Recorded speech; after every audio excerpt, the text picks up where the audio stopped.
After acquiring him at the trade deadline, and once when Jason Kidd finally put him in the starting lineup and giving him real minutes, Daniel Gafford has unlocked this Dallas Mavericks team with his tenacious rebounding, his sensational shot blocking, and just able to score at the rim at will, as we saw him go on a 33 just field goal stretch of just continuous makes without making a single miss, almost breaking Wilt Chamberlain's record.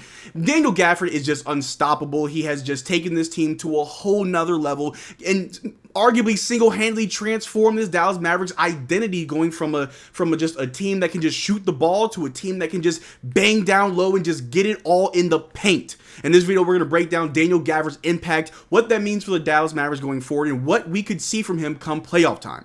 But how's it going, everybody? My name is Marcel Martin. This is Mavericks Digest, bringing you the latest news on everything Dallas Mavericks related. And before we get into today's video, 68.1% of you guys are not subscribed. That number is slowly going down every single day. Thanks to you guys that are subscribing. But if you're enjoying the content, the videos, the live streams, and everything that we're doing here, make sure you consider subscribing. But like I said in the intro, Daniel Gafford, the man has been unstoppable. We traded him at the trade deadline for Rashawn Holmes, and I think there was a pick involved as well, to the Washington Wizards for Daniel Gafford, and it has been paying dividends. He has been playing just outstanding basketball, playing very much well within himself, not trying to do too much that may cause us to question his basketball IQ, but for what he does, it has been just fantastic. I'll throw his stats up real quick. He's averaging 11 points, almost 8 rebounds, 1.4 assists, shooting 71% from the floor and 70% from the free throw line. And that right there is just very impressive. Of course, the 71% field goal percentage, amazing. I think that's one of the top percentages in the league. But able to shoot 70% from the free throw line as a center, and I've said it many times in the past few videos and a few live streams, I've mentioned it, but Daniel Gafford shooting 70% from the free throw line is going to be huge come playoff time. Down the stretch in the game 7 situation where it's win or go home, we're down by 2. I'm not worried about no hack-a-shack plays on Daniel Gafford. Get the man the ball. If you want to send him to the line, I trust that shot every day, twice on Sundays. Daniel Gafford is going to be phenomenal for us come playoff time with his ability to just block shots. A few of them are goaltends, and I'm not even mad if it's a goaltend. Just the fact that he is just able and ready to block any shot that comes his way. You want to enter the paint? Good luck, because the landlord is there and he's not letting nothing fly. His ability to get rebounds. I want to say he's averaging almost 3 offensive rebounds a game. It's about 2.7, 2.9, but the man is just on the boards and he is active, and that's just the type of big man that we've seen Luka Doncic say, this is the type of guy that I've wanted for so long. Kyrie Irving has said that this is just the guy that works for us, and a lot of us Mavs fans have been wondering, who's our third scorer? We got Kyrie, we got Luka. Those guys are phenomenal. Kyrie in the fourth is a guarantee. Luka popping off all game is a guarantee. But we've been looking for somebody just to come off the bench, or maybe in the starting lineup, to be that third guy, that third scoring option, that third player behind Kyrie and Luka who we can go to in crunch time, we can go to for a quick bucket. We thought maybe it would be Dante Exum. He's a good player, maybe not as consistent as we'd like. We thought it'd be PJ Washington when we got him at the trade deadline. We thought maybe, his offense would translate. And we've seen him struggle shooting that 3 ball, especially that corner 3. He's had some good games, but for the most part, his defense is what we've really relied on. And Tim Hardaway Jr., we've seen him in the first half of the season. He was great, phenomenal. He was in the running for 6th man of the year. But as of late, not sure where he's been. And a couple other guys as well. But Daniel Gafford, it seems to be the most consistent player outside of Luka and Kyrie for this Dallas Mavericks team in the last few games. Man, since we've got him, it feels like that Daniel Gafford is reliable. He's dependable. You can just make sure that you don't have to worry about anything when it comes to Daniel Gafford. He's got the ball. He's going to score it, or he's make a good pass to someone else who's open. And down the stretch in the playoffs, that's the type of player that we need, that we're going to have to rely on whenever Luka or Kyrie, or maybe they're burnt out, maybe they're tired, they've been playing 48 straight minutes. Who can get you a bucket? Daniel Gafford. And this right here, a quote after the game against the Jazz the other night, Jason Kidd said, it was like one of those Wilt Chamberlain nights, 10 for 11, Kidd said. I'm trying to figure out which shot he missed. I don't know which one they credit him for a miss. That's tough at home. But I think, again, that's what he brings. The quarterbacks love finding him. He has great hands. His ability to finish in traffic is something that we haven't had, and that's true. Jason Kidd hits the nail right on the head Against the Utah Jazz, we had 18 dunks, which was the most in the last 20 years, and that was the most in franchise history. And Kyrie and Luka have said multiple times they love having Daniel Gafford on the floor because whenever they can find him in an alley-oop situation or even in a pick-and-roll situation, Daniel Gafford converts it every single time. He's shooting 71% from the floor, which I'm sure that's all within, 5 feet of the basket. He doesn't really extend his range that much. But like I said earlier, that's him playing within himself. He's not going to take an ill-advised shot. He's going to take the best shot possible, or he's going to find somebody to kick it out to. And in the pick-and-roll situation with Luka or Kyrie, it's cash money every time. We've seen, even in transition, for most centers in the league, in transition, in a fast break situation, you don't expect your center to just go out running. But Daniel Gafford can move. Daniel Gafford knows how to get back on defense. He knows how to run down the other way in a fast break situation. He is very quick, has good footwork, and has active hands for a big, and he's about an inch or two shorter than most 7-footers, but Daniel Gafford doesn't care. The size doesn't matter. He still plays like he's a much bigger player on the court. And like what Jason Kidd said, the quarterbacks, meaning the point guards, they love it.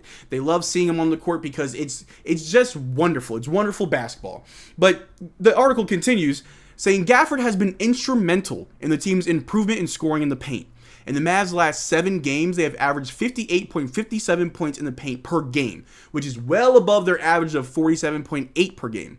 Dallas hasn't scored less than 50 points in the paint in a game in that stretch. So in the last 7 games, the points in the paint, be able to get to the rim or even just to find Derrick Lively or Daniel Gafford down low has been our bread and butter. Like I said in the intro, in the first half of the season, we were just a mid-range to 3-point shooting team where Luka, Kyrie, we had Seth Curry, we had Grant Williams and a couple other guys that could shoot the ball from the perimeter or the mid-range. Our jump shot was what we leaned on. Tim Hardaway Jr. in the early parts of the season as well.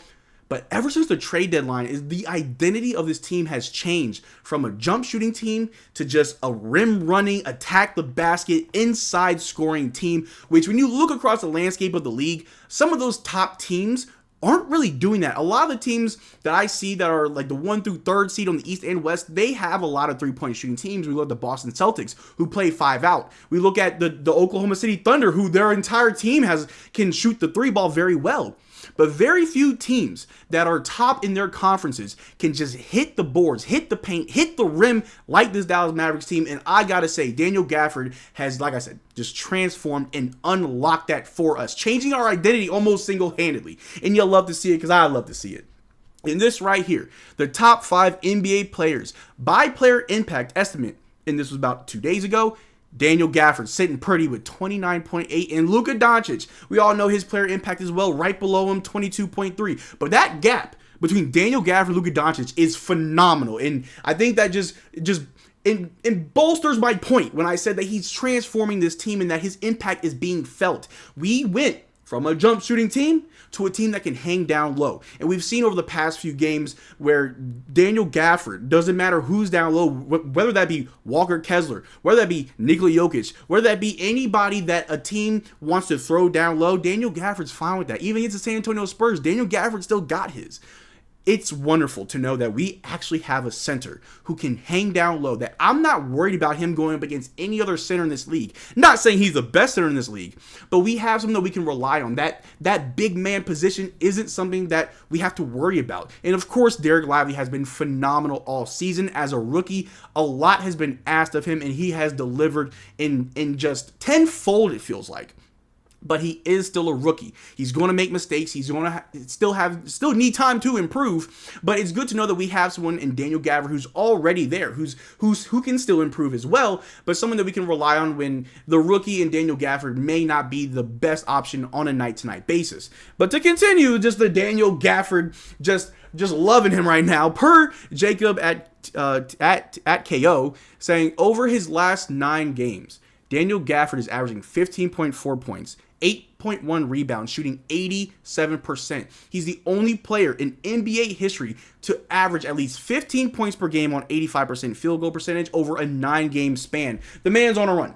The man is on a complete tear, and I honestly believe if he started this season as a Maverick, he could be in the run for Defensive Player of the Year, maybe All Defensive Team. I'm not sure if he might be able to make some of those teams, but I think Daniel Gafford has a wonderful career here in Dallas that he can really just cement himself as one of the best bigs to ever do it. I mean, Tyson Chandler has some pretty big shoes to fill, but I personally believe that Daniel Gafford has the entire skill set and the team behind him to just make a huge impact and have a legacy left behind whenever it's all said and done. That his time in the Dallas Mavericks was well spent. Maybe a championship on the heels of Kyrie and Luka Doncic, that he can just be that guy for us, like I said before, that third scoring option, just that third option in general that we have.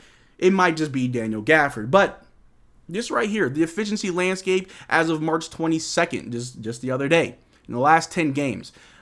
On the bottom left, where the Raptors are, that's where probably the worst teams with the worst offense and some of the worst defense. We see the Jazz having a very mid offense, but they are the worst defensive team. And on the opposite side, you see the Boston Celtics, where up towards that area, they have the best offense and a pretty decent defense.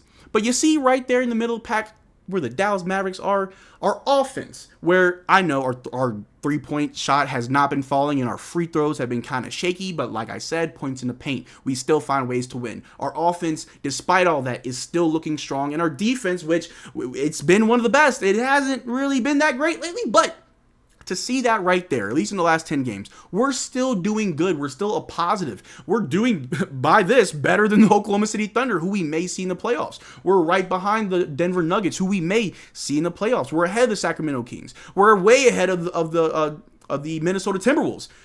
This is a clear indication of where we currently stand, and with the playoffs right around the corner, I'm feeling fairly certain that whoever we match up in the first round, we're not giving it away easily. Ain't no free lunch over here, and nothing given, everything is earned, and I believe that this team with Daniel Gafford can make a splash. We can make a deep run, and if we keep doing what we've been doing recently and just build upon that game after game, all the small problems will just seem non-existent come playoff time. And whether or not we make a run to the finals or maybe it's a first round exit, I truly believe that next year this Mavericks team will look even better, and I'm looking forward to it. But that's all I got for you guys today. Thank you for making this far to the video. Make sure you check out our Twitter and our Discord. Links in the description below. Consider becoming a channel member. We are doing a free jersey giveaway here on April 2nd. We'll announce the winner. And until next time, man, y'all take care. Peace.